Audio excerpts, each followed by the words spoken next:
cumprimentos. A Comissão de Registros Históricos de Marília se reúne mais uma vez no sentido de perpetuar nos anais da história de nossa querida cidade nome e pessoas que fizeram muito por merecer o reconhecimento e a gratidão dos marilhenses. E o fazemos justamente num dia em que rememoramos com muita tristeza a presença do nosso grande e saudoso amigo Antônio Augusto Neto Filho, que nos deixou. E a passagem dele, como demais entrevistados de todos nós, também fica perpetuado nos anais da nossa história. Antônio Augusto Neto Filho nos concedeu em outubro uma entrevista igual a essa que iremos realizar com o Oswaldo, contando a sua história e a sua vivência em Marília. Por isso que a comissão faz questão de preservar a história. Hoje já não está mais no nosso convívio a sua pessoa, mas o seu espírito, a sua lembrança será sempre perpetuada em nosso coração. Hoje nós vamos trazer até os senhores, senhoras, a palavra de um grande homem, um grande sacerdote, enviado de Deus para a nossa cidade, Dom Oswaldo Gentili, nosso bispo emérito. Nesse instante, nós convidamos o nosso presidente da comissão, nosso ilustre vereador Capacete, para que diga da satisfação que todos nós sentimos em ter Dom Oswaldo hoje conosco. Capacete. Primeiramente, eu quero agradecer ao Dom Oswaldo por ter aceito o convite, parabenizar por tudo que tem feito pela nossa cidade, pela nossa população. E hoje é uma tarde muito feliz. Eu acho que a comissão vem realizando várias entrevistas, vem fazendo um trabalho com os nossos pioneiros. E hoje nós estamos aí fechando o mês de novembro, né, com essa, eu tenho certeza que será muito grande essa entrevista hoje, esse depoimento que o Dom Oswaldo vai dar à nossa sociedade. Então, parabéns por ter aceito. E eu sempre tenho dito, todas as entrevistas, todo o trabalho da comissão, eu faço questão de citar o nome de cada um da comissão. Infelizmente, não sei se é por motivo da chuva, alguns puderam estar presentes, como o Dr. Wilson bem disse, infelizmente, no final de semana perdemos o nosso grande companheiro, que era o Antônio Neto, né? Antônio Augusto Neto, que faz muita falta. Ele é uma pessoa que vestia a camisa, é uma pessoa que, acho que a vida dele era aqui dentro da comissão. Então, infelizmente, mas que Deus dê conforto a ele, a toda a sua família, para que nós temos que seguir o nosso trabalho, né? Então eu quero aqui agradecer a professora Cristina, agradecer ao João de Almeida, agradecer ao Antônio Martinelli, nosso querido Nico, o seu Luiz Arnaldo, Dr. Wilson Matos, a nossa querida Ilza, que faz um trabalho maravilhoso junto com a nossa secretária Márcia, também o nosso Câmara Eduardo, o Ramon, o assessor do vereador Marcos Rezende, o assessor do Dom Oswaldo, e agradecer também o nosso companheiro, o vereador Cícero, que é uma pessoa que trabalha muito dentro da igreja, trabalha muito com a sua comunidade, para que nós possamos ter uma cidade, uma Marília melhor. Então, eu quero agradecer em nome de todos vocês e agradecer mais uma vez, Dom Oswaldo. Muito obrigado, que Deus abençoe você, que você continue com muita saúde junto conosco aí por muitos anos. Muito obrigado. Bem. Obrigado, presidente. Então, vamos fazer com que esse encontro amistoso, amigo, religioso também de todos nós, tanto é que a nossa Câmara Municipal, pelos senhores vereadores, na abertura dos seus trabalhos, usa sempre essa frase linda: em nome de Deus, iniciamos os nossos trabalhos. E hoje vamos então aportar essa frase, essa lembrança bonita, e em nome de Deus nós vamos realizar a entrevista com o Dom Oswaldo Gentili. Muito obrigado, Oswaldo. Oswaldo, nosso boa tarde, prazer em tê-lo hoje conosco aqui. Não é? Boa tarde aos senhores que me convidaram para estar aqui, e eu venho com muita alegria. Não é a primeira vez que sou entrevistado, e já por diversas ocasiões, sobretudo nas campanhas da fraternidade, não é? A gente vem aqui, dá entrevista, e quero agradecer então a abertura que os senhores oferecem, a oportunidade de eu poder transmitir realmente aquilo que eu tenho no coração. Para isso Deus me enviou, e eu não tenho outra intenção senão cumprir a vontade de Deus e representar a sua igreja aqui, nesta autarquia, neste trabalho maravilhoso que é da comunicação. Muito bem. Dom Oswaldo Gentili, nome, local de nascimento, nacionalidade de seus pais. Bem, então, meu nome é Oswaldo Gentili, eu nasci na cidade de São Paulo, capital, e no bairro chamado Tremembé. Tremembé, onde fica hoje a Cantareira, lá onde eles preparam, encaminham a água para toda a capital e o estado, né? Muito conhecido Tremembé. Porque existe uma outra Tremembé perto de São José dos Campos, mas não é essa, a minha é do bairro mesmo de São Paulo, né? Havia um trem da Cantareira que levava as pessoas que moravam em Tremembé para o trabalho em São Paulo. E meu pai trabalhou sempre em São Paulo, né, usando esse meio de comunicação, de trabalho. Então nasci em Tremembé. Tremembé fica perto de Tucuruvi, né, naquela região que hoje também está em muito desenvolvimento. Lá eu cresci, fui batizado, né, na igreja de São Pedro, e depois que eu celebrei a primeira missa, eu fui lá agradecer a Deus, né, por ter nascido naquela região tão bonita e que ainda hoje tem uma função extraordinária de preparar a água para toda a nossa população. Andou um tempo de crise e tudo, mas agora parece que está tudo tranquilizado, né? Então, eu nasci em Tremembé em 1936. Portanto, eu estou completando 79 anos de idade. Completei agora em outubro, no próximo ano, eu completo 80 anos, se Deus quiser, né? Sou feliz por isso. Eu me recordo que D. Daniel também, o meu antecessor, o que ele mais desejava era chegar aos 80 anos. Ele dizia, se Deus me der a graça de eu viver até os 80 anos, eu agradeço a Deus, estou feliz e posso atender ao chamado dele. E foi o que aconteceu. Ele completou 80 anos, 3 meses depois ele veio a falecer. Eu estou nas mãos de Deus e vim aqui realmente há 30 anos, 32 anos, para cumprir o que Deus me queria de mim através do chamado da igreja, né? Sempre admirei a cidade de Marília e estou feliz por agora ser bispo emérito e residindo aqui. Então, os meus pais, né, a minha mãe era italiana, ela nasceu perto de Nápoles e veio com 7 anos de idade para o Brasil, com a sua família, e também sempre viveu em São Paulo, né? Ela morava no bairro do Brás, né? E lá então ela cresceu, estudou e viveu assim com a sua mãe, os seus irmãos, né? Hoje, infelizmente, todos já estão no reino de Deus, mas a gente espera se encontrar depois da nossa vida aqui na Terra. Então, e o meu pai? Meu pai nasceu, ele é filho de italiano também, mas nasceu no Rio de Janeiro, no estado do Rio, propriamente nasceu em um município pequeno, né? A periferia da cidade do Rio de Janeiro, Petrópolis, mas também sempre trabalhou.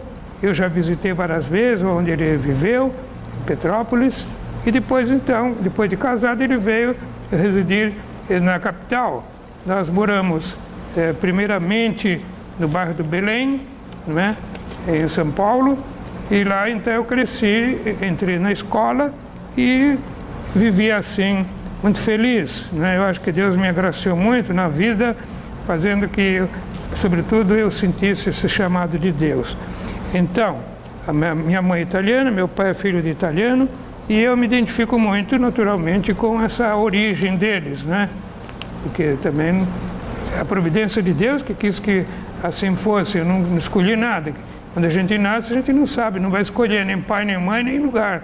Mas a gente agradece a Deus por estar vivo e também por Ele me ter dado, todos nós recebemos aquela primeira formação inicial da vida.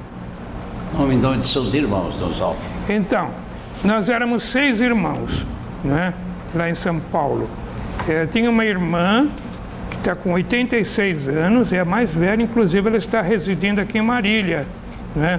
Ela se casou em São Paulo, não teve filhos, e depois que ficou viúva, então, eu falei se ela queria viver aqui em Marília, mais perto da gente, a gente pudesse dar uma certa assistência, é o que está acontecendo, né? Ela tem 86 anos, é a mais velha. Depois dela, então, eu tive um irmão chamado Pompílio, nome italiano também, e ele faleceu.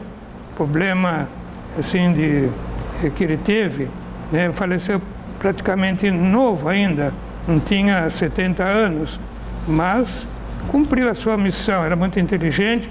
Aliás, foi ele que me ensinou a ler e escrever, né? Eu estava na escola, mas a cabeça de criança não presta atenção, e ele então forçou para que eu aprendesse a ler e escrever, e eu sempre reconheço, através das minhas orações, o que ele fez por mim. Desde criancinha, foi aí que ele me deu o primeiro empurrão para conhecimento das coisas.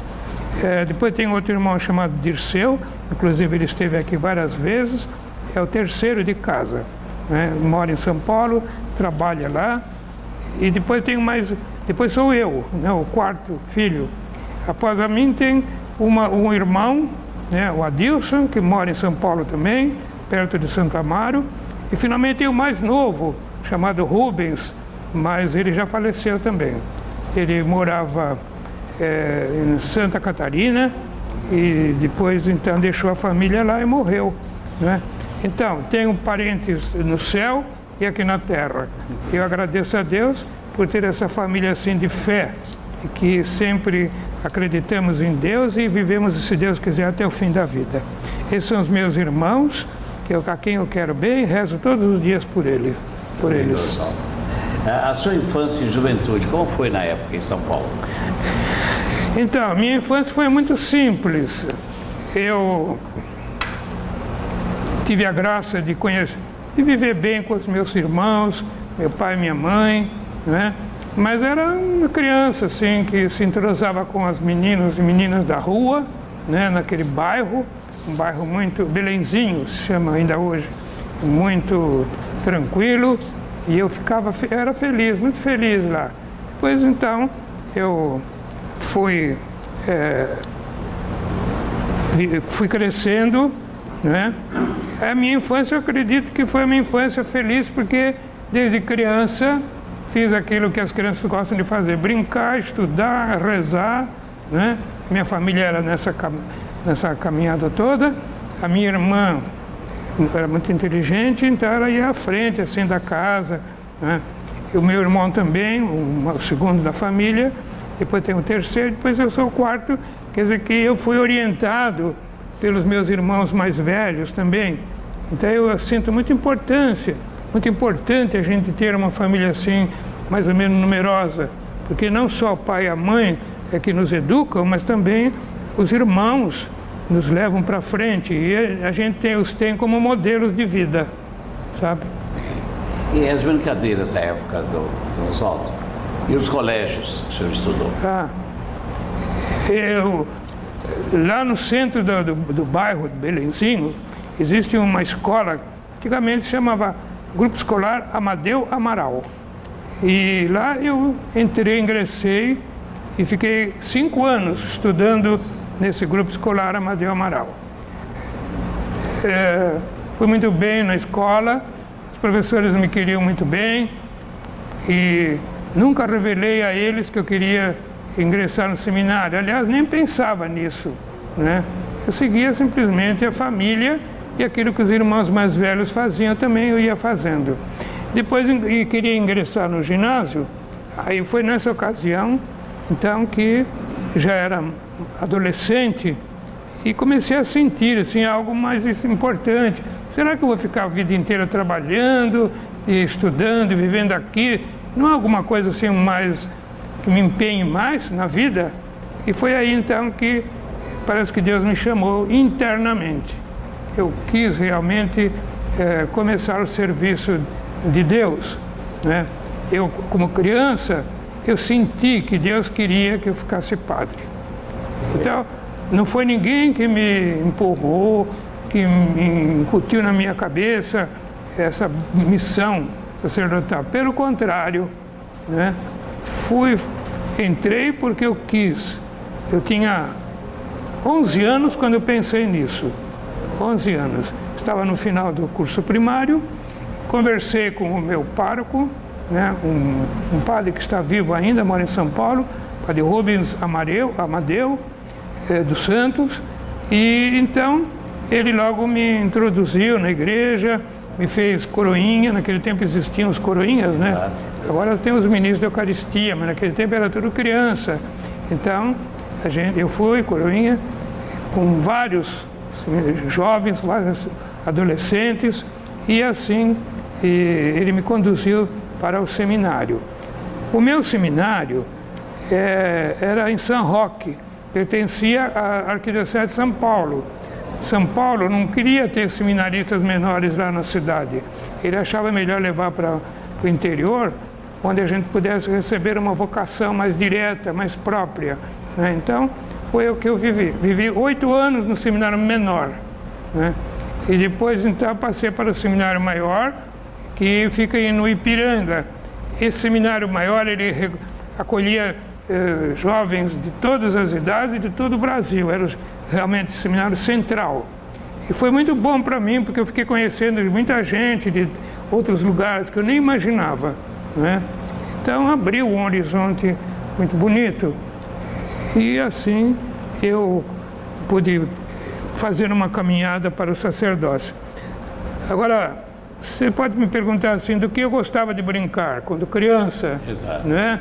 Como criança, eu gostava de fazer tudo que as crianças fazem.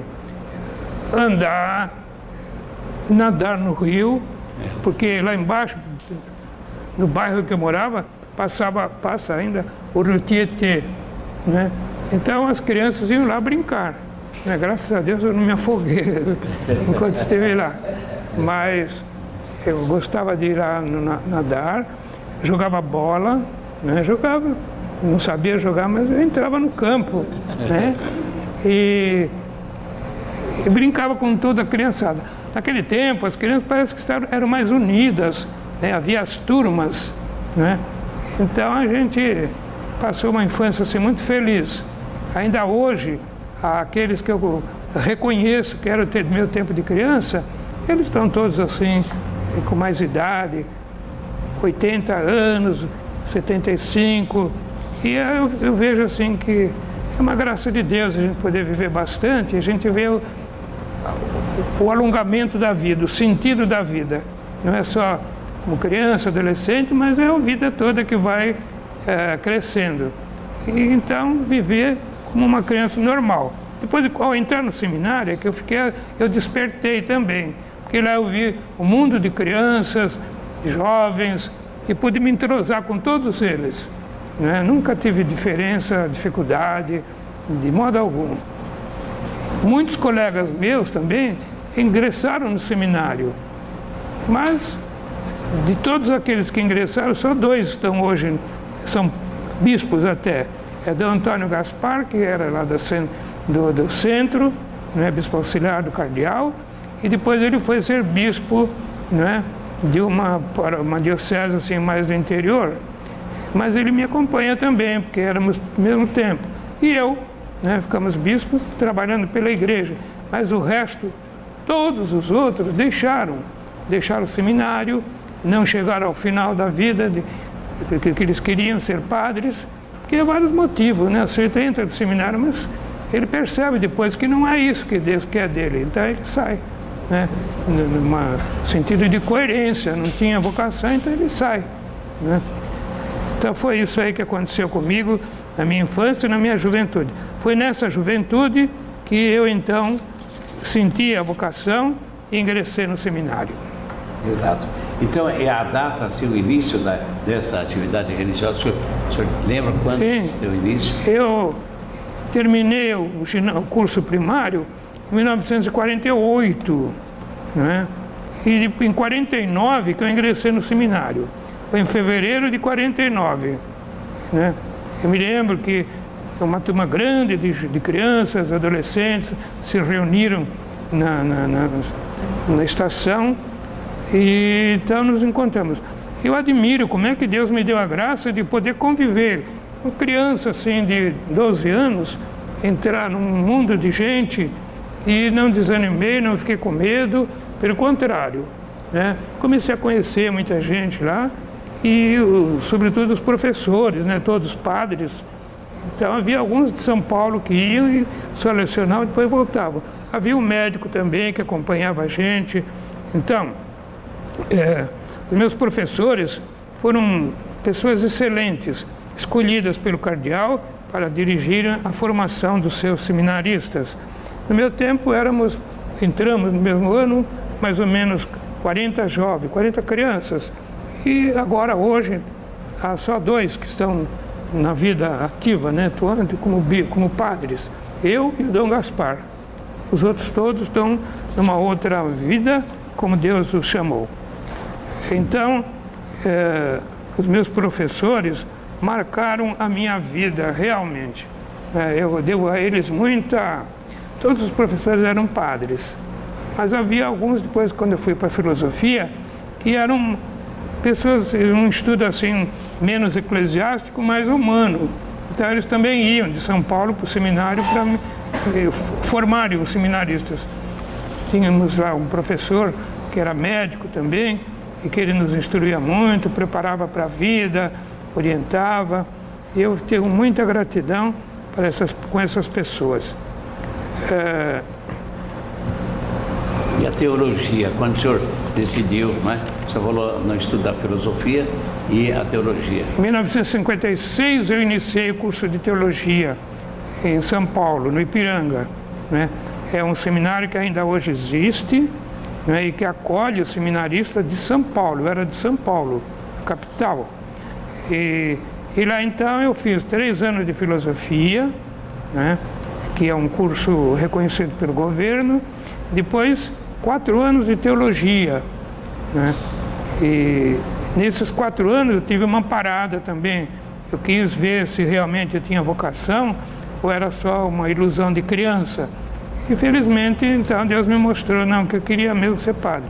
Aí eu já era jovem, tinha uns 23, 24 anos, quando eu resolvi dar uma parada, que achei que era muito criança quando eu entrei. Então, será que aquilo era vocação mesmo?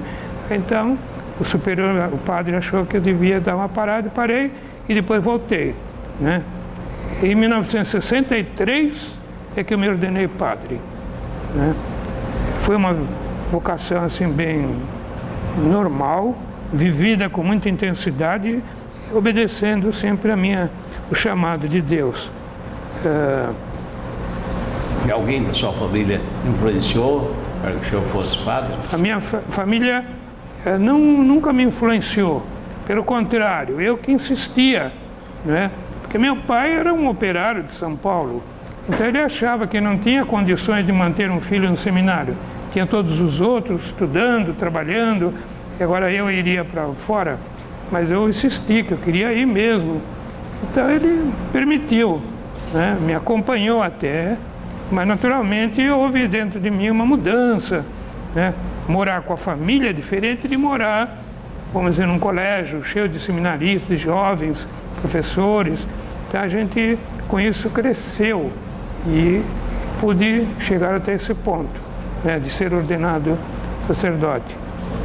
Na minha vida de padre, eu comecei o trabalho propriamente lá em São Paulo, no bairro da Bela Vista, né, na paróquia São Divino Espírito Santo. O pároco era um homem já de idade, mas ele me acompanhou bem, Monsenhor Paulo Florencio de Almeida. Ele era também um homem assim gostava muito de escrever, escrevia muita história, e deixou vários livros sobre a história da igreja em São Paulo. E foi lá que eu tive a primeira experiência, né? E gostava muito daquela paróquia porque ela ficava na Rua Bela Vista, na Rua da Bela Vista, ao lado daquelas principais ruas que existem hoje lá, né? Avenida Paulista, né? E era um lugar que eu me sentia bem, porque eu, inclusive, nasci lá, desde criança conhecia aquilo tudo. Mas, depois de 2 anos, então, o bispo achou que eu deveria ir para o interior. E aí eu fui para Salto, não sei se vocês já ouviram falar, Salto. É Itu, pertinho de Itu. O pessoal fala Salto de Itu, mas lá eles não gostam de falar Salto de Itu, porque é Salto mesmo, município, né? Que fica perto de Indaiatuba. Ficam enciumados, né? E lá na paróquia eu fiquei 2 anos também, muito feliz, porque foi a primeira paróquia que eu peguei. Daí, depois de 2 anos, então, fui nomeado para Itu. Itu é uma cidade um pouco maior, ainda está lá hoje, uma cidade muito progressista. E depois de Itu, eu acabei indo para Jundiaí. Por que Jundiaí? Porque Jundiaí ficou diocese, né? Aí daí, como diocese, veio um bispo, né? O primeiro bispo se chamava D. Gabriel Paulino Bueno Couto, né? E daí ele me acolheu como padre, então eu comecei a trabalhar. Fiquei em Jundiaí. Jundiaí é uma cidade grande, hoje tem 800 mil habitantes Jundiaí, né? Até eles queriam ser diocese, mas não conseguiram. E a verdade é essa, que eu comecei uma vida normalmente, né? Depois de um certo tempo que eu fiquei lá em Jundiaí, eu achei que eu devia estudar um pouco mais. Então, eu tenho aqui também uma pergunta sobre quando eu estudei em Roma. Realmente eu pedi para ir para Roma para estudar, né? Eu pedi, porque naquele tempo o Código de Direito Canônico que regia, vamos dizer, a instituição da Igreja, ele era antigo, então ele foi reformado. E daí os padres antigamente, precisavam se reciclar para poder responder às necessidades da igreja. E eu fui lá, fiquei mais ou menos 1 ano só, 1 ano, para poder, assim, responder ao que a igreja queria. E depois desse ano, então, voltei para Jundiaí, e em 82 é que eu acabei sendo nomeado bispo. Foi em 82. No dia 12 de setembro de 82, eu, então, me fui ordenado bispo lá em Jundiaí. Quem me ordenou foi um outro bispo, Dom Roberto Pinarello de Almeida, que ele era bispo auxiliar de Campinas, depois ficou bispo de Jundiaí e me ordenou. Me ordenou para quê? Para vir para Marília. Interessante que eu não conhecia Marília, nunca ouvi falar. Ouvia falar, mas era interior de São Paulo, né, Marília, naquele tempo. Hoje é interior, mas está mais evoluída, crescida, a gente acabou gostando muito daqui. Então foi essa a minha história. E Monsenhor também antes de vir ficar bispo, 5 anos antes, eu fiquei Monsenhor. Monsenhor é um título que o bispo pede para Santa Sé, para Roma, para a gente poder, assim, se empenhar mais na igreja, né, com mais responsabilidade. E eu fiquei realmente Monsenhor durante 5 anos e daí fui nomeado bispo, né? E quando eu nomeado bispo, imediatamente veio para Marília, né? Sim, eu tive o privilégio de sempre estar em Marília, né? Nunca houve assim uma mudança. O bispo me colocou a Santa Sé, né? Quer dizer, essa entidade que coordena toda a igreja no mundo inteiro, me nomeou para Marília e aqui eu fiquei. Nunca pedi para sair, nunca pedi para melhorar, nem piorar, continuei, né? Como todos sabem, eu vim aqui e encontrei o nosso bispo falecido, Dom Daniel Tomazella, que é tão conhecido de tanta gente aqui, e ele me orientou também como é que a gente fica bispo, como é que a gente atua como bispo. E ele morava no seminário, onde hoje é o seminário Pio X. Morei durante 3 anos naquele seminário. Inclusive, uma coisa interessante que aconteceu, também triste, é que depois, no 2º ano que eu estava aqui, nós fomos assaltados, né? E então me levaram tudo que eu tinha. Tudo que eu ganhei como bispo, como padre na minha vida, os ladrões me levaram.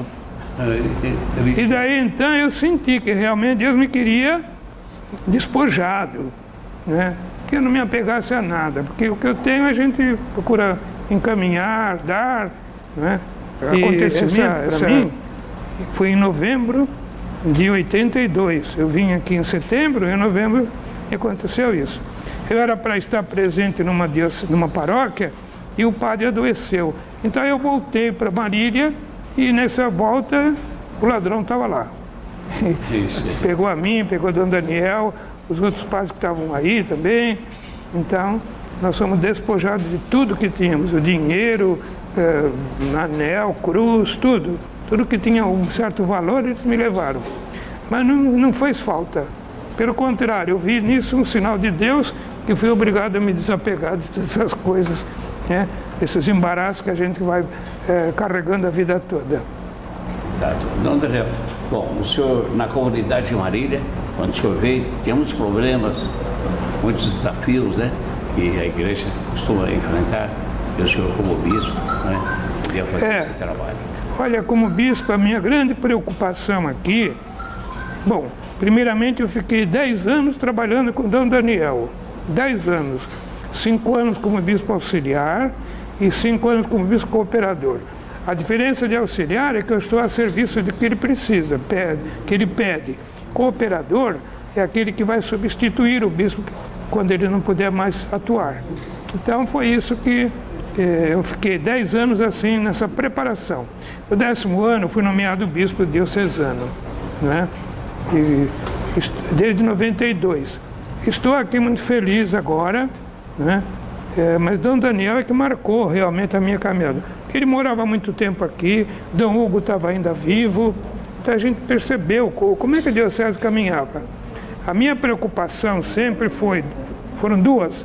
Primeiro, cuidar bem dos padres, né? Atualizar os padres. Atualizar no sentido mesmo de reforçar a vocação deles e cuidar da sua formação, né? Porque o padre estuda bastante, mas depois, num certo tempo, ele tem que se reciclar também, tem que se aperfeiçoar.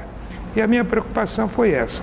Nesse sentido, eu mandei 5 padres para Roma, para estudarem, né? Posso até citar o nome deles. O primeiro que eu mandei foi o padre Clécio, que hoje é o vigário da catedral. Mandei também o padre Sidney, que hoje é o vigário de Oriente, inclusive andou muito doente, agora está, graças a Deus, se recuperou. Depois mandei também, o que mais? O Clécio, o Sidney, o Luciano, que foi para a França, se aperfeiçoou em teologia lá na França. Hoje ele trabalha no Seminário Central, aqui no Pio X, né? E com ele também foi o padre Carlos Roberto, que hoje é pároco lá em Tupã. Foi vigário-geral, foi coordenador de pastoral há muito tempo aqui, o padre Carlos, né, conhecido. E agora finalmente tinha mandado mais um que está lá ainda, o padre Manuelzinho, né? Então, agora ele volta este fim de ano. Padre Edson também foi. Padre? Padre Edson. Padre Edson. Não, não foi. Não, não foi para Roma. Mandei 5. 4 voltaram e um está lá ainda, vai voltar agora. Mas o Edson, muito inteligente, muito atuante, mas ele não foi, né? Não chegou a ir. Também é bom vocês saberem que quem governa realmente, quem dirige a diocese é o bispo, com mais o conselho de presbíteros. O conselho de presbíteros são 10 padres que acompanham o bispo em tudo que ele precisa, refletem sobre as necessidades. E cada 2 anos muda esse conselho de presbíteros. Então agora, no meu tempo, eu com o conselho decidimos mandar esses 5. Agora o outro bispo certamente vai mandar outros fazer esse estudo, né? Felizmente todos que eu mandei perseveraram. Agora muitos que eu ordenei, padre, não perseveraram, né? Começaram sua vida de padre e depois perceberam que não era bem isso que eles queriam. Então foram deixando. E eu vejo isso naturalmente também. Não tenho problema nenhum de pegar um padre que depois desiste, O que eu quero é que ele desista com licença, né? Com autorização para ser uma vocação assim bem orientada. Era isso que eu tinha. Eu ajudei também na formação dos seminários, né? Inaugurei o seminário propedêutico, né? Que hoje acolhe aqueles que querem entrar no seminário. Inaugurei também o seminário de filosofia, porque as irmãs eram proprietárias daquele prédio, então elas cederam para a diocese aquele prédio, contanto que o prédio continuasse com o nome de Sagrado Coração de Jesus. É o nosso seminário de filosofia, Seminário Sagrado Coração de Jesus. E outra coisa importante que eu fiz foi a inauguração do Centro Diocesano de Pastoral, né? Que orienta todo o trabalho dos padres, né? A gente faz a reciclagem sempre, convida outros padres para virem falar para a gente, pessoas atualizadas, e ainda hoje, graças a Deus, tem aí o Centro Diocesano de Pastoral coordenando tudo, né? O vigário-geral da pastoral chama o padre Edmilson, que está na paróquia Sagrado Coração, lá perto da Santa Antonieta, né, na saída de Marília. Era isso que eu tinha a dizer. Certo. Também. Uma pergunta também, Dom Oswaldo. É a questão de formação de novos padres, que quando o senhor chegou aqui tinha uma carência de padres nas paróquias. E aumentou o número de sacerdotes? Então, porque nós não tínhamos seminário, né? Nem seminário menor a gente tinha. Mandavam para Lins, que Lins era mais antiga. Inclusive, nossa diocese foi criada se separando de Lins. E Lins tinha seminário menor, então os padres que queriam ingressar no seminário iam para Lins. Por exemplo, o Monsenhor Aquiles, né, que todo mundo conhece, o Monsenhor Nivaldo Restel também começou lá em Lins, mas depois a gente percebeu que precisava um seminário, continuar o estudo. Aí a gente mandava fazer filosofia em São Paulo. Eles moravam em Guarulhos e estudavam lá na capital, né? Seminário onde a gente estudou. E a minha preocupação também era formar bem os seminaristas. O seminarista tem que ser bem orientado, tem que passar por todos esses cursos. Então a minha preocupação era atualizar os padres e formar os seminaristas, né? E além disso trabalhar com os leigos. A igreja não, para os leigos, não pode existir igreja sem leigo. Então, quando a gente cria uma paróquia, é porque tem leigos que querem viver a sua vida sacerdotal, sua vida de batizado. E assim foi que eu me empenhei na formação de leigos, seminaristas, padres, e hoje estou aqui. E paróquias também, criação de paróquias. Sim. Na diocese. A nossa diocese é muito grande, hoje é uma das maiores. Então, realmente, fora de Marília, não temos necessidade de criar paróquia. Agora, aqui em Marília, sim, criei várias paróquias.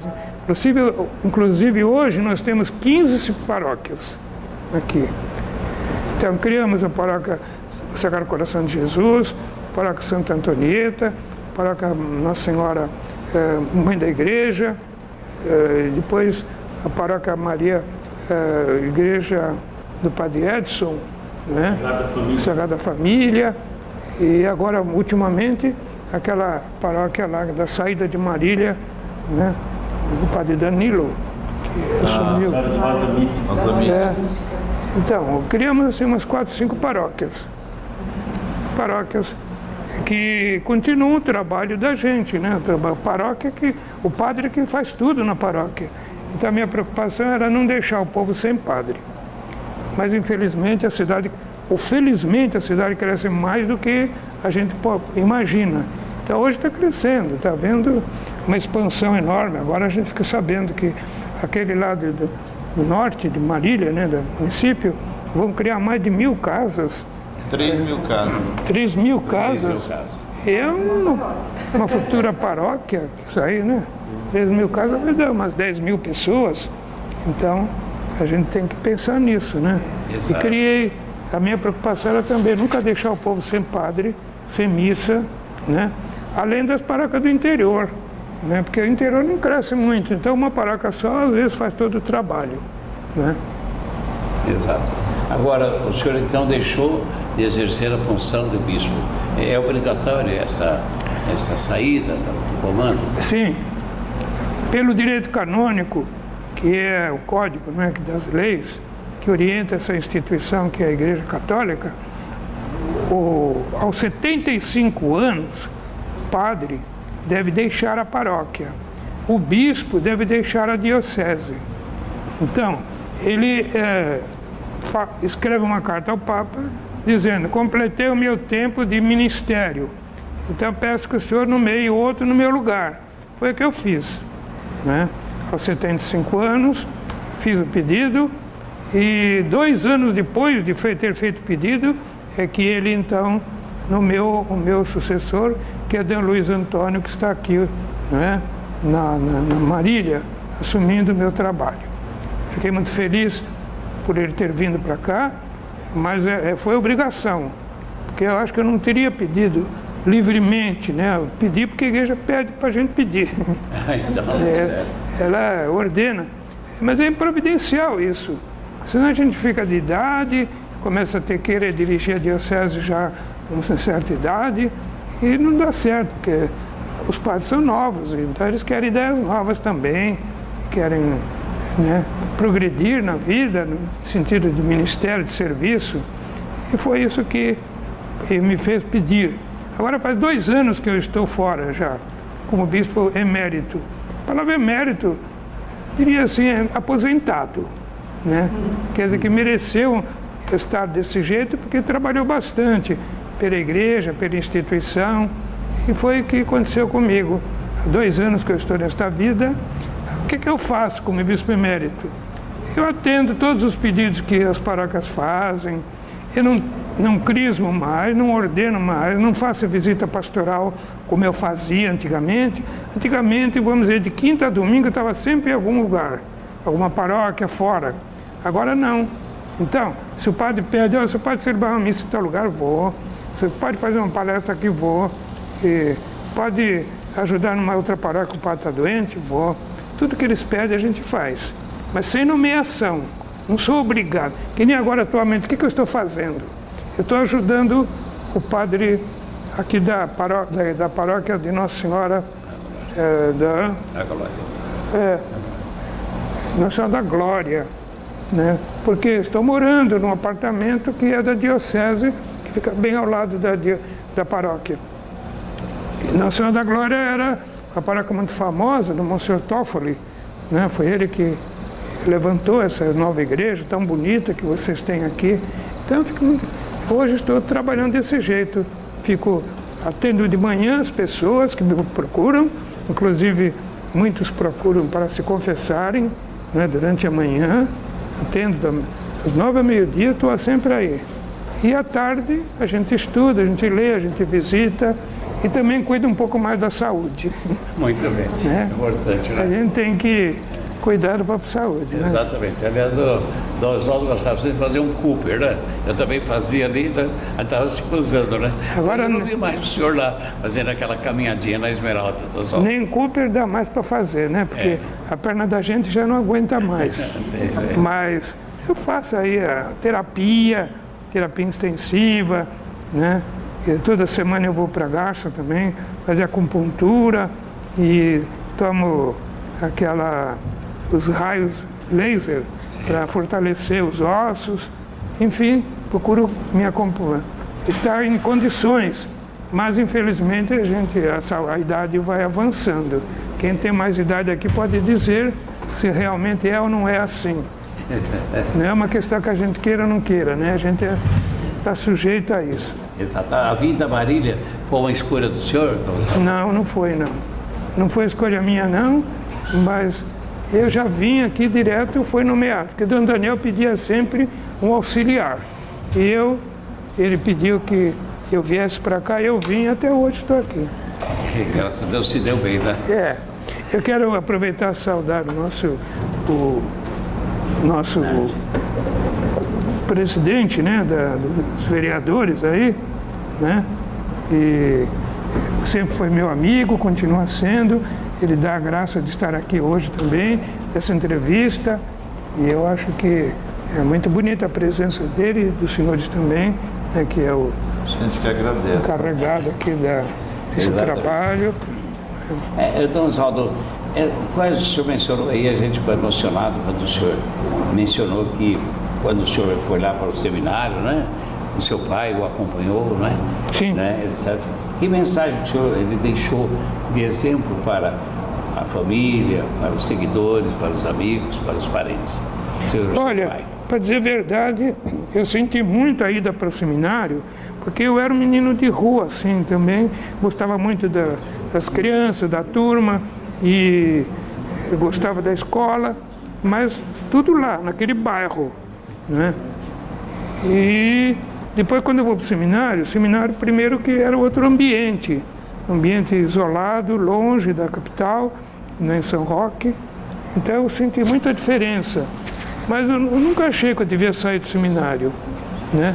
Achei que lá era o seminário que ia me formar padre. Então lá eu fiquei. Embora internamente eu não gostava de morar lá. Exato. Não gostava. Preferia continuar em São Paulo. Mas Deus me deu a graça de perceber que era lá que eu tinha que ficar mesmo. E fiquei. Exatamente. Dom Oswaldo, e a mensagem que o senhor deixa para os jovens, hoje que a sociedade também é conturbada, vício, essas coisas todas tristes, né? Olha, com a juventude eu sempre procurei me dar bem. Trabalhei realmente nas paróquias por onde eu passei, dando atenção especial aos jovens. Porque você sabe que a sociedade tem que formar o jovem para ele assumir, né, o futuro, né? Por exemplo, quando eu passei por Itu, nós preparamos lá um prefeito, Piunti, foi prefeito por 2 administrações. Então, o interesse da gente era preparar o jovem para assumir o futuro. Assim também, quando eu estive em Salto, acompanhei muito o prefeito, que já não tinha muito preparo, então a gente se colocava à disposição. Me acompanhava sempre também o vereador, né, de lá, enfim, a gente era mais jovem, procurava atender a todo mundo que aparecia na igreja, né? E com isso eu trabalhei sempre com jovens. Certo. Gostava de formar um grupo de jovens e também formei esses grupos que têm de oração. Hoje, por exemplo, nós temos aqui aquele trabalho com a juventude, né? Acampamento. Exato. Naquele tempo não havia acampamento, mas havia outros tipos de trabalho com jovens, né? Encontro de juventude, retiros, e eu gostava de fazer isso porque eu achava que esse devia ser nosso trabalho de modo especial. Preparar o jovem para assumir a vida, né? Vida de casamento, vida de consagrado. Então a gente tem uma opção de gente por aí que acompanhei realmente na sua formação. E hoje a gente percebe que a preocupação primeira do Papa, por exemplo, né, Francisco, é a juventude, né? Ele diz que uma paróquia que não tem jovens participando é uma paróquia falida, né? O jovem é diferente do nosso tempo, mas é jovem. E a gente percebe aqui, né, na Glória, o jovem assume tudo o que precisa. E tem jovem perseverante, tem jovem que se doam realmente, né, no trabalho, toda semana estão aí. E assim, as 15 paróquias aqui de Marília, todas têm grupos de jovens, né? E a gente fica muito feliz por esse trabalho, sobretudo com as crianças no catecismo, a juventude nas comunidades e os casais também, né? O casal tem que viver o seu casamento e a igreja tem que ajudá-los, porque o casal sempre também tem suas crises matrimoniais. Então a gente vai reforçando, né, a vida matrimonial. Dom Oswaldo, quando o senhor veio a Marília, né, da década de 60, a cidade era de um tamanho, hoje cresceu enorme. Que mensagem o senhor deixa, de modo geral, para essa Marília que o abraçou e o senhor também abraçou a cidade? Sim, eu achei que Deus realmente me indicou para vir a Marília, né? E fiquei muito feliz porque Marília me acolheu. O bispo Dom Daniel me acolheu, Dom Hugo também. Então, eu acho que nunca fiquei bispo para outra cidade. Fiquei bispo para cá, para Marília. E eu agradeço ao povo que sempre me quis muito bem. Claro que nem todo mundo agrada a todos, né? Tem aqueles que não agradam, não vou com a cara da gente, mas não tive problema assim de muito choque. Teve um outro padre que me deu dor de cabeça, né? Mas a gente vai resolvendo os problemas também, né? A gente enfrenta problemas como todo mundo enfrenta, né? E o que eu quero deixar é que este povo realmente é muito religioso, né? Em Marília, a gente vê, por exemplo, catedral, quanta gente participa das missas no fim de semana. Aqui na Glória também, quanta gente vem na missa da noite, no sábado e no domingo. Quantas vocações nós tivemos, jovens daqui que entraram no seminário e hoje são padres daqui, né? Então eu queria deixar minha saudação a todas as famílias de Marília, aqueles que me conheceram, que me acolheram, e meu grande agradecimento a todos, inclusive também às autoridades. Eu sempre me dei bem com todas as autoridades. Desde a primeira que eu peguei até hoje, nunca tive problema assim. Às vezes há um desentendimento do padre com o prefeito, com o vereador, presidente da Câmara, pode acontecer isso, né? Coisa humana, mas meu desejo é caminhar com todos eles. E a nossa missão é enfrentar os problemas da vida, né? A vida tem problemas, aparecem tantos desafios, então o padre também tem que enfrentar tudo isso, como e o bispo também. Enfrentei e agora estou aqui, meio de aposentado já, né? Mas é uma vida muito boa, porque a gente faz aquilo que a gente gosta, né? Não estou constrangido, não fui obrigado, entrei porque quis, estou aqui porque quero, e agora que Deus me ajude também. E assim eu desejo a todos os casais cristãos e toda a juventude daqui de Marília que vivam intensamente sua vocação, né? Sejam felizes, contem com a gente. E uma coisa bonita que está acontecendo hoje é o entendimento das religiões, né? Que o Papa pede tanto, que a gente se entrose, né? Que não haja uma religião contra outra, mas que todo mundo se entenda, dialogue para o bem comum. O que a gente quer é trabalhar para o bem da sociedade. Então, não existe igreja mais importante, menos importante. Todas as igrejas, todas as denominações, são todas irmãs. Então, é isso que a gente procura fazer. Reconhecer naquele que não é católico, um irmão que vive a sua fé ao seu modo, né? Como o Papa tanto está insistindo. Eu agradeço, então, a oportunidade que os senhores me deram e desculpe a gente ficar falando sem nexo, sem continuidade, mas é que a gente fica também emocionado poder falar tanta coisa, né? Num breve tempo e contar toda a história da vida não é fácil. Mas eu agradeço ao senhor que providenciou esta oportunidade e que Deus realmente abençoe a todos vocês. Obrigado.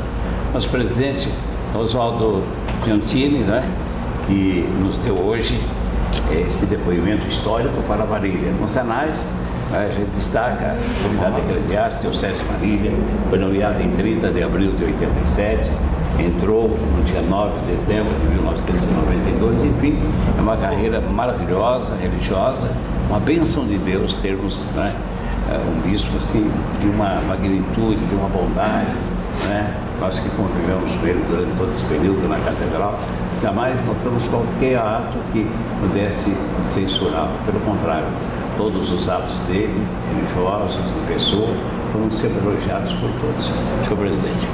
Oswaldo, é de costume nós, após a fala do entrevistado, nós abrir a sessão de perguntas.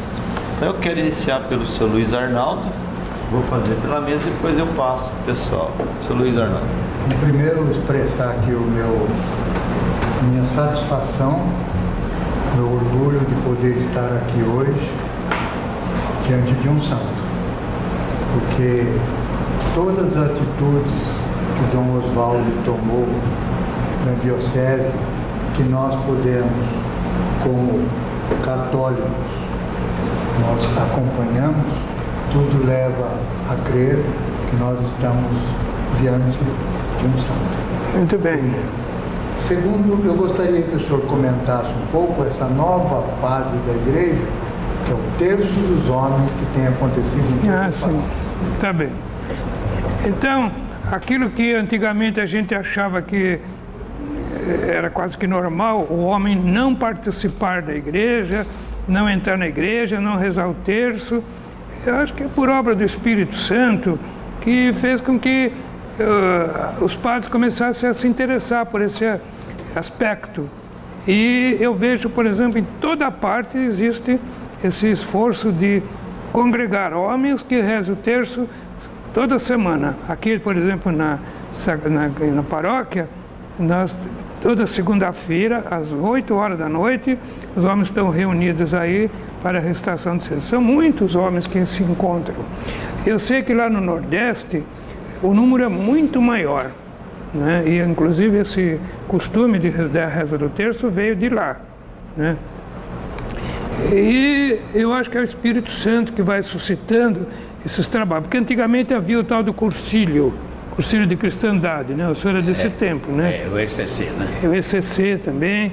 Agora, então, temos o terço dos homens, onde a gente lê o Evangelho, comenta um pouquinho e depois reza o terço, né? É um trabalho muito bonito, né? Que não vem da nossa esforço nem capacidade, é o Espírito Santo que está suscitando a necessidade de os homens também terem esse pensamento para Deus. Sua família tem que ser abençoada, eles têm que viver no caminho de Deus, porque um dia todos nós vamos prestar contas a Deus de tudo que nós fizemos. E daí, né? Então a gente tem que estar preparado. E os homens parece que estão mais abertos nesse sentido, né? Felizmente aqui em Marília nunca houve assim problema também sobre o terço dos homens. Pelo contrário, todas as paróquias estão se abrindo para essa realidade, né? É um bom pensamento que o senhor diz. E o bispo aprova? Claro que aprova, né? Porque é uma coisa boa ver o homem que vem para rezar o terço. E as mulheres não rezam o terço? Elas rezam muito mais do que uma vez por semana, rezam todo dia. Então, elas também estão de parabéns, né? Mas eu acho que a presença dos homens na igreja, para nós, é uma satisfação muito grande. Inclusive, quando eu era menino, eu sempre achava que uma igreja tem poucos homens. Quando eu ficar padre, eu quero trabalhar com os homens, assim, encher a igreja de gente. E realmente está acontecendo, mas não fui eu que fiz isso. É o Espírito Santo que está empurrando os homens para se unirem em recitação do terço. O que é a reza do terço? 50 Ave Marias, né? Dirigida a Nossa Senhora, que é a nossa mãe, para abençoar os homens e suas famílias e seus trabalhos. Muito obrigado. Nada. Só? Presente. Vereador Luiz Eduardo Nardo.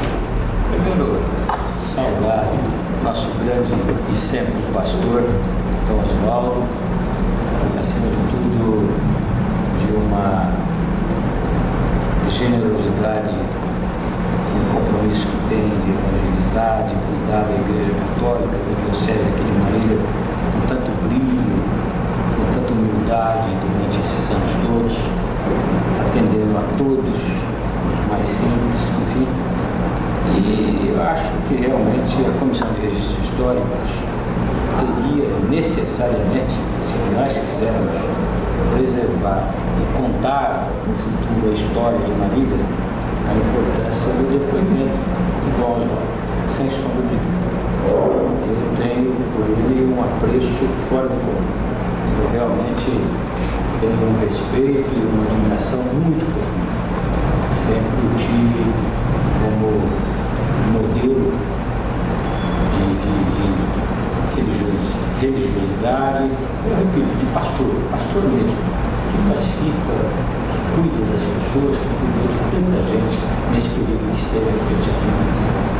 Quanto a perguntas, eu gostaria de saber como é que Dom Oswaldo tem visto a forma do Papa Francisco, nas suas pronunciamentos, nas suas posições, que de certa forma, para alguns, ele vem procurando revolucionar um pouquinho a igreja como um todo. Eu gostaria de ouvir a esse respeito. Muito bem. Primeiramente quero cumprimentar o Dr. Nardi, que surgiu aqui entre nós para participar desta nossa palestra, e fico muito feliz também pelo seu trabalho, né? A gente percebe que o senhor tem muito amor à cidade, trabalha bem com o povo, mas então fica o meu cumprimento pela sua presença. A atuação do Papa Francisco é surpreendente, porque realmente ele conhece muito bem a nossa realidade americana, América do Sul, e a gente percebe que ele, nas suas palavras, ele sempre se dirige ao nosso povo. É um homem simples, humilde e quer chegar assim ao costume do povo.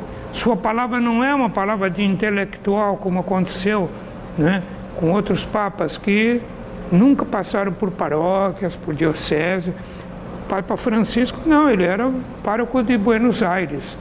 E lá ele, como cardeal, fez um grande trabalho.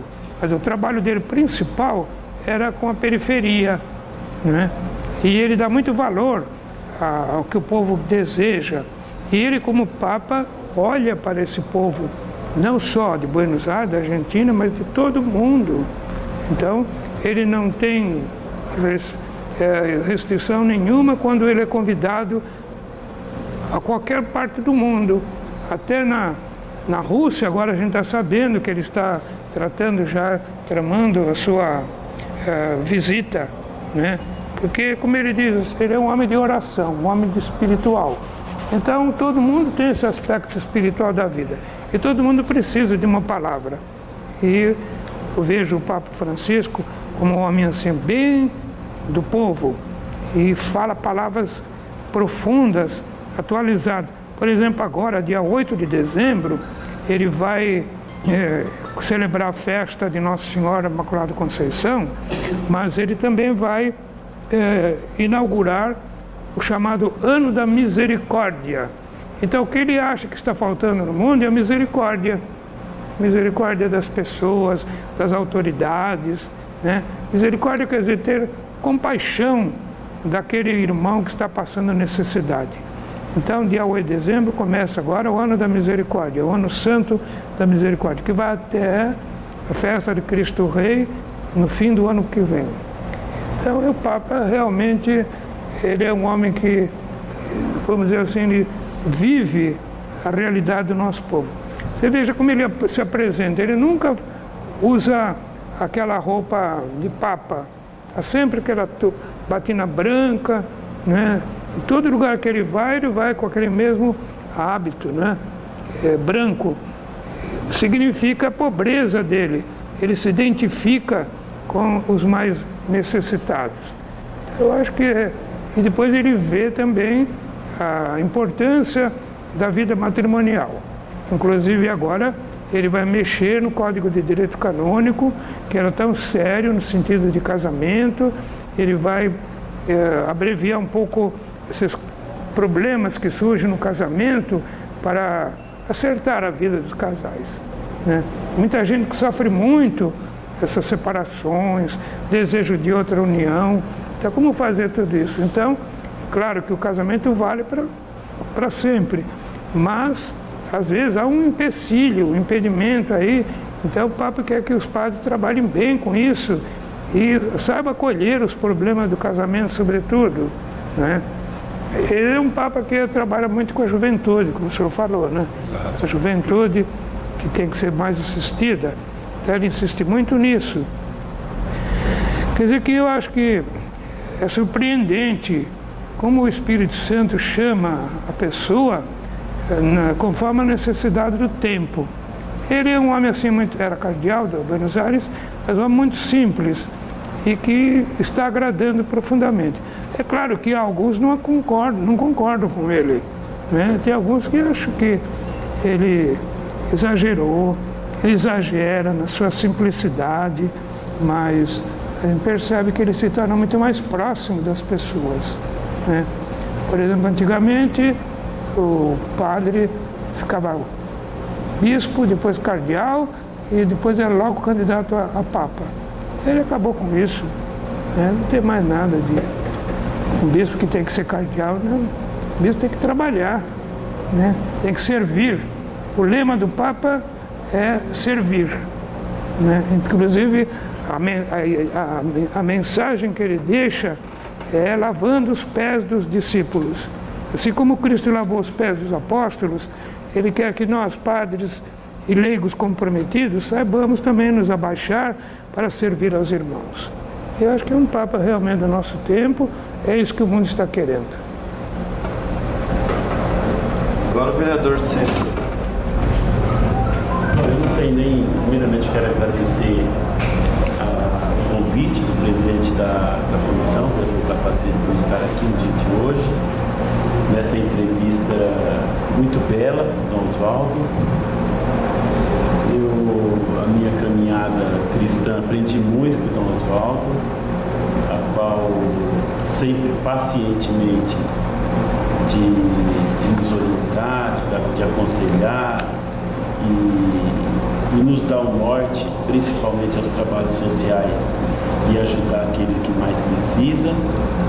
E eu quero deixar assim, poder deixar registrado aqui, né, uma passagem bonita do Dom Osvaldo com projetos sociais, Cristina. Quando iniciou a horta comunitária do Santa Antonieta, no primeiro dia, Dom Osvaldo plantou uma videira, né, pelas mãozinhas dele. E até hoje a videira está lá, né? Já vai fazer 12 anos que ele plantou essa videira. Eu costumo dizer que enquanto, para nós mantermos o projeto em pé, esse projeto social, que nós possamos cuidar da videira. Quando você olhar a videira e estiver morrendo, é porque a horta vai morrer. Então cuide dela. Então ele deixou esse exemplo de humildade para a gente, essa simplicidade dele, despojado, abrir mão de muitos valores, questão material, e que ele aprendeu, né, quando foi roubado, quando chegou em Marília, né, Dom Osvaldo? Já chegou em Marília e foi assaltado, né, Dom Osvaldo? Foi. Providencial. Nesse momento difícil. Mas ele nos ensina, né, quando ele conta essa passagem do Wilson Matos, que a gente tem que abrir mão, né, dessas coisas materiais, né? Não que você não deva gostar do que você tem, né? Mas serve como reflexão. Então, o exemplo que ele nos deixa, com alegria muito grande estar nesse momento aqui, de fazer parte desse momento. Agradeço mais uma vez a oportunidade dessa comissão, que quantas pessoas têm trazido para esse momento. E eu quero aqui dizer uma palavrinha também de sentir a falta da presença do seu Toninho aqui. Que com certeza ele estaria fazendo uma pergunta, porque sempre ele tinha uma pergunta na cartola para fazer, né, senhor? Exatamente. Então vai fazer muita falta para vocês da comissão. Exatamente. A presença dele, né? Deixa. E que Deus continue iluminando, cuidando do Dom Osvaldo, porque ele não aposentou não, ele continua trabalhando, atendendo as pessoas, confissões, celebrando, e a gente não considera que o senhor aposentou não, Dom Osvaldo. O senhor vai caminhar até quando Deus permitir. Deus Obrigado. quiser. Obrigado. Professora Cristina. Dom Osvaldo, nós sabemos que nesses últimos tempos, nesses últimos 50 anos, a nossa civilização passou por mudanças nunca antes vistas.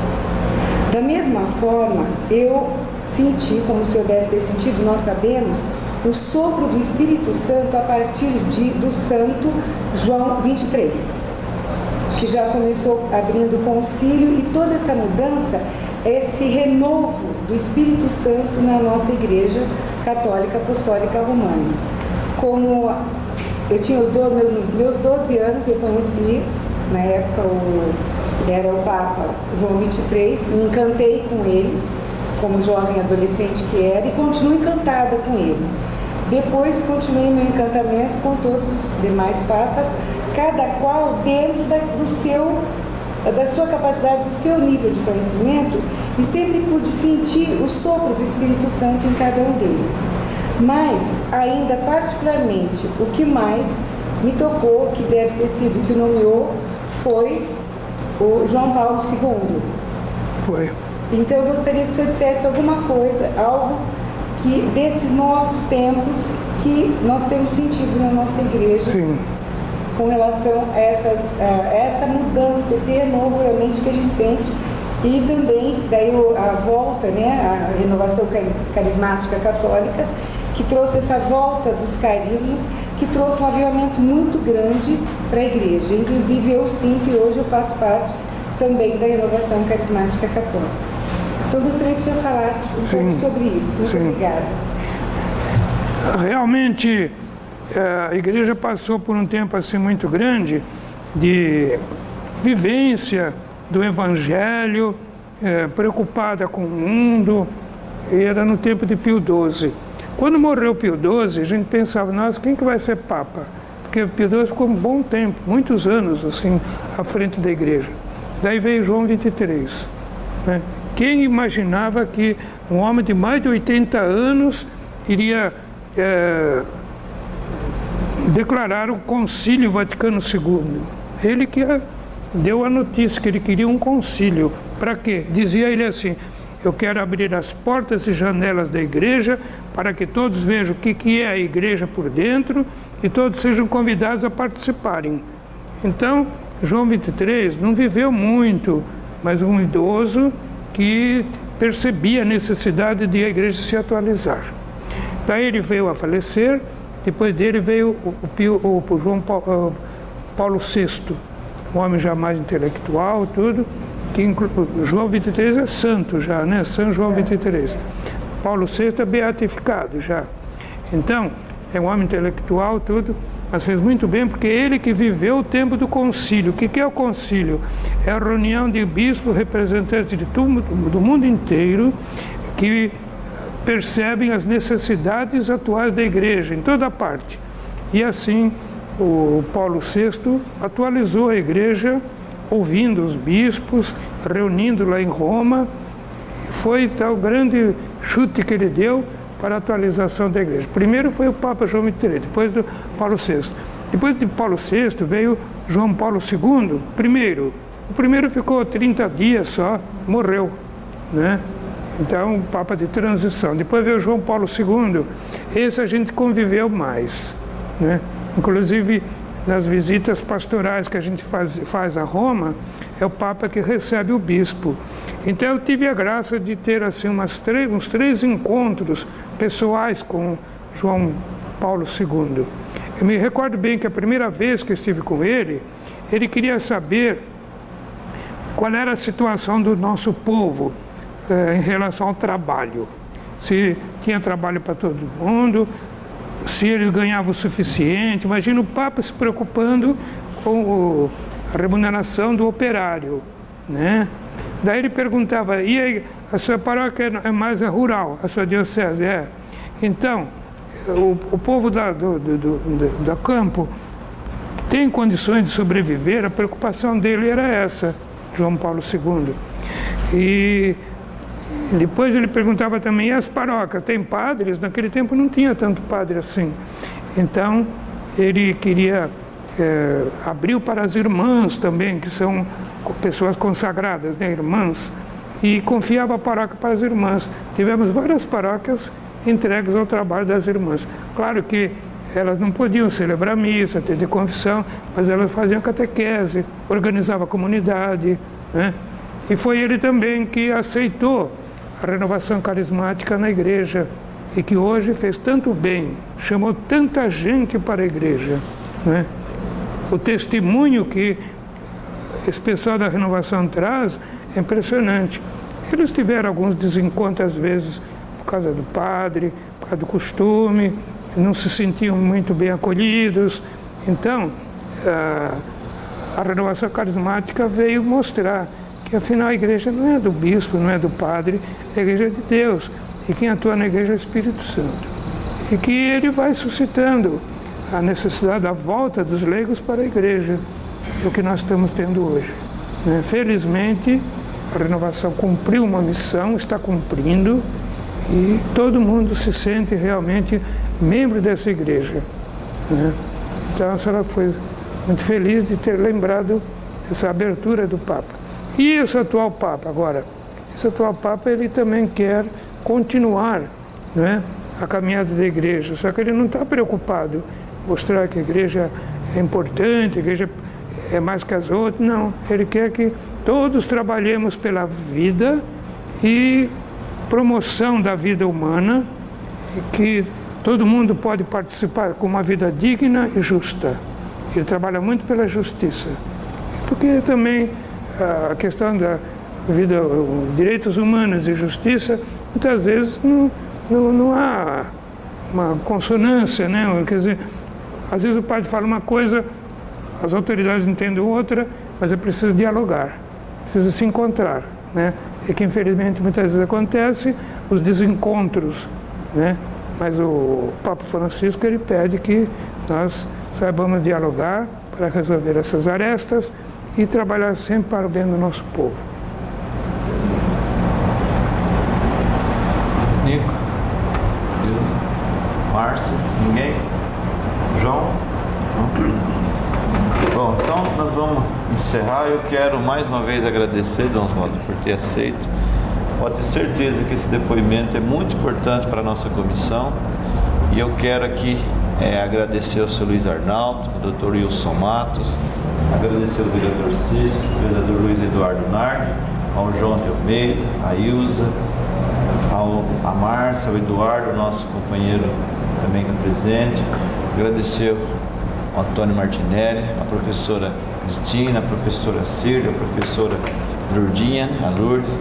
E dizer que para nós foi muito importante esse depoimento. Nós sabemos que nós temos recebido vários estudantes que vêm conhecer um pouquinho a história da cidade de Marília. E esse depoimento é fundamental para que nós possamos deixar registrado aqui na Comissão do Registro Histórico da Câmara Municipal de Marília, para que o futuro dessa cidade possa ter um pouquinho do conhecimento da sua história e tudo que você fez pela nossa cidade. Muito obrigado, que Deus abençoe. E agora eu passo a palavra para o Dr. Wilson. Exatamente, presidente Capacete, o Registro Histórico de Marília foi agradecido, muito mesmo, e uma dádiva de Deus nós temos hoje o nosso querido Dom Oswaldo Gentil, uma pessoa realmente que age com o coração. Nós acompanhamos vários fatos, ele mencionou padres, que às vezes todo ser humano às vezes é algum probleminha, mas jamais alguém por qualquer coisa que pudesse, sabe? Ele soube perdoar os pecados dos seus companheiros. E é claro que num evento como esse, nós somos enaltecidos também com a presença do nosso presidentíssimo vereador Luiz Eduardo Nardi e do Cícero do SEASA, que vieram aqui para prestigiá-lo. Muito bem. E a Comissão de Registros Históricos cumpre uma missão hoje muito bonita, que foi trazer esse depoimento do nosso querido Oswaldo. Como vocês notaram, uma pessoa franca, sorridente, não é? E que, ao nosso ver, se sentiu-se feliz em contar um pouco da sua trajetória para a cidade de Marília. Muito obrigado, não é? E, para adiante aquilo que falamos no início, né? Em nome de Deus, nós encerramos o nosso trabalho. Eu agradeço muito a sua presença, a palavra e a iniciativa também de me acolher aqui, junto com a sua filha, né, que organizou tudo isso. Agradeço a presença, né, e também a coordenação do José Expedito, vulgo Capacete. Né? Ninguém entende o seu nome mesmo, mas sabe que você é Capacete. Capacete, né? Então, muito obrigado. Obrigado pela presença do Dr. Nardi também. Eu nunca esperava que ele viesse entre nós aqui. E de todos vocês. E do Cícero também, né? Nosso vereador, né? E que Deus nos abençoe a todos nós. Obrigado, senhores. O senhor também, né? A gente respeita muito a presença dos mais idosos, como eu também sou idoso agora, né? Eu vejo uma pessoa de muletinho assim, eu falo, se Deus quiser, eu vou ter uma dessas aí também. Né? Mas é graças a Deus, né? O senhor pode se mexer, se locomover, parabéns. A gente tem que quebrar um pouco os nossos preconceitos, né? Por que não levar não usar assim um auxiliar, que a gente pode nos ajudar a encaminhar um pouco mais. A mulher me acha bonito. Aí eu chego de madrugada e falo, onde você está? Muito bem. Obrigado, então. Muito obrigado. E agradeço a todos que vieram. Viu?